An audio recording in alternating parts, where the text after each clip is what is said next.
Patagonia, el último lugar del mapa, por Roberto Bolaño. Durante mucho tiempo, primero en el imaginario sudamericano y luego en el de algunos europeos y norteamericanos, en parte debido a los libros de ciertos viajeros meticulosos, sobre todo ingleses, sobre todo Chatwin, la Patagonia fue algo semejante a lo que ha sido y sigue siendo el vasto y movedizo territorio de la frontera mexicano-norteamericano.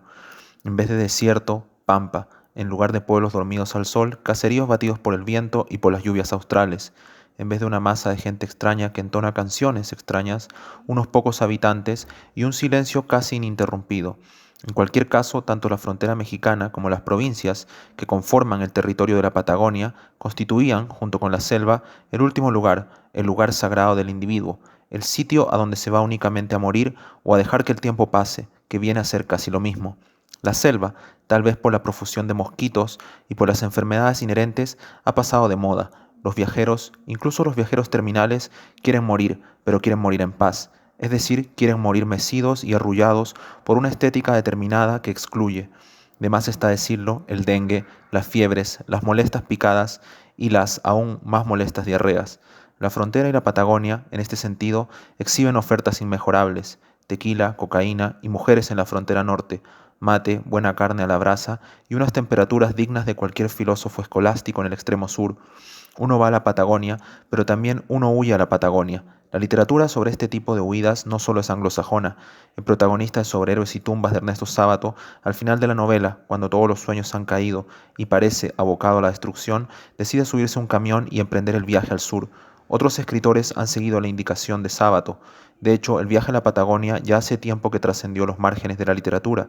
Hay cuadros en donde los pintores con más buena voluntad que oficio ofrecen sus visiones del llano, de los glaciares, de la tierra desocupada. Hay piezas musicales en donde la palabra Patagonia rima con Celedonia. Incluso hay una película de cuyo director no recuerdo el nombre, pero interpretada por Daniel Day-Lewis, que cuenta la historia de un dentista, no sé si inglés o canadiense, que viaja por la Patagonia en moto en una cruzada personal contra las caries. Durante un cierto tiempo, la Patagonia reemplazó al trópico en la provisión de paisajes adaptables al realismo mágico, e incluso, según recuerdo, hubo una propuesta de esto ya hace mucho, de ceder, no sé si a la Sociedad de Naciones o a las Naciones Unidas, creo que a la primera, una porción considerable de territorio desocupado, para instalar allí una república judía o tal vez una patria para un pueblo asiático errante, probablemente refugiados chinos huidos de la agresión japonesa, propuesta que indignó a los argentinos de la época, que de haber progresado constituiría hoy sin duda el país más civilizado y próspero de toda Sudamérica.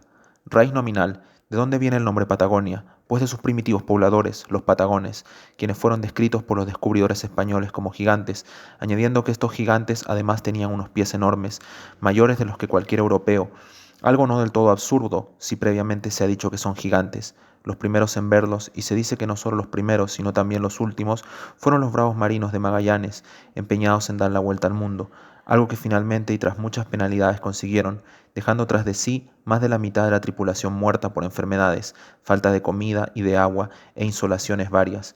Un cronista del viaje, el italiano Pigafetta, los describe de 3 metros de altura. Probablemente exageraba. En el siglo XIX, viajeros menos imaginativos afirman haber visto patagones de 2 metros. Hoy, los pocos que quedan no miden más de 1,60 m. La frontera de la Patagonia no es algo que todo el mundo, menos aún los argentinos, sepa especificar con total nitidez. Según el novelista Rodrigo Fresán, a quien le hice la pregunta, la Patagonia empieza al cruzar el río Negro. Por su parte, algunos choferes de autobús porteños que hacen la ruta sur, la Patagonia empieza justo al acabar la provincia de Buenos Aires. Según una amiga argentina, la Patagonia empieza con la provincia de Chubut, bastante más al sur de lo que el común de la gente cree. Según otra amiga argentina, la Patagonia no existe. Pensaba hacerle la misma pregunta a Alan Pauls, uno de mis escritores argentinos favoritos, pero me dio miedo. Línea fronteriza. Lo que sí está fuera de discusión es que la Patagonia es enorme y que a su manera está llena de fantasmas. Visitar toda la región no está al alcance de cualquiera, en parte debido a que la Argentina no es barata y en parte a lo extenso del territorio que exige por lo menos 6 meses para recorrer, ya sea de forma superficial, aquello que los guías turísticos llaman sorpresas. Por ejemplo, Neuquén. La provincia de Neuquén es no solo la única provincia patagónica sin salida al mar, pero fronteriza con Chile, lo que la convierte en una especie de Bolivia en el imaginario geoestratégico de los militares chilenos, tan prusianos ellos. Neuquén es como Jurassic Park, la patria perdida de los dinosaurios de Sudamérica. Allí uno se topa con tiranosaurios y pterodáctilos en cada esquina. Los estancieros de Neuquén ya no hablan de cabezas de ganado, sino de velociraptors. Las romerías de paleontólogos son notables en los meses de primavera y verano.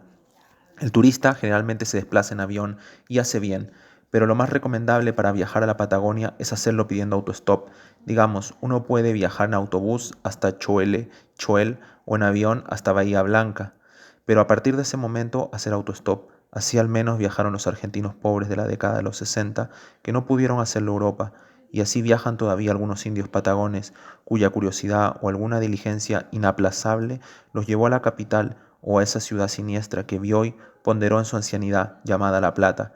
Desde Choel, el viajero suele hacerse una pregunta crucial: ¿a dónde voy?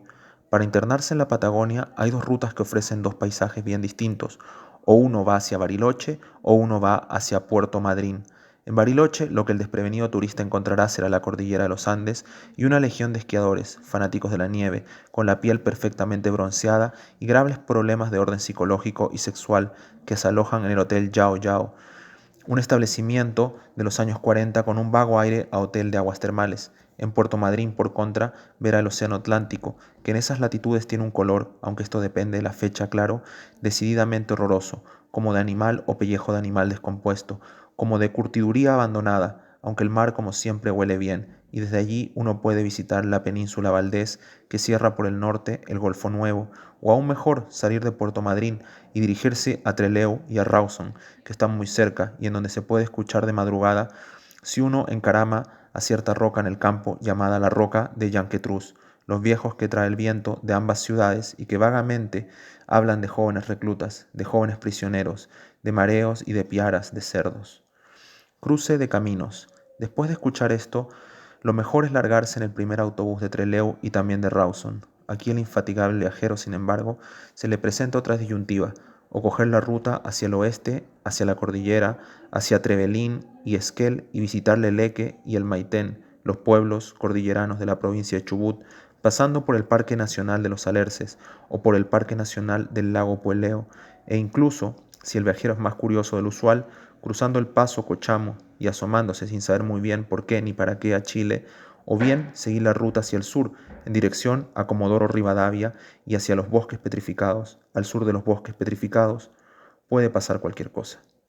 La carretera que corre junto a las estribaciones cordilleras y la carretera que corre junto al Atlántico ciñen un inmenso territorio intermedio, el último lugar, el territorio hacia donde se dirigen los patagones autoestopistas, cruzando de tanto en tanto por carreteras secundarias o por pistas de tierra que primero desalientan al viajero y luego lo extravían y finalmente lo llevan a una suerte de delirio místico que el hambre y la buena educación consiguen atenuar. Ambas carreteras confluyen en Río Gallegos, la última ciudad de la Patagonia.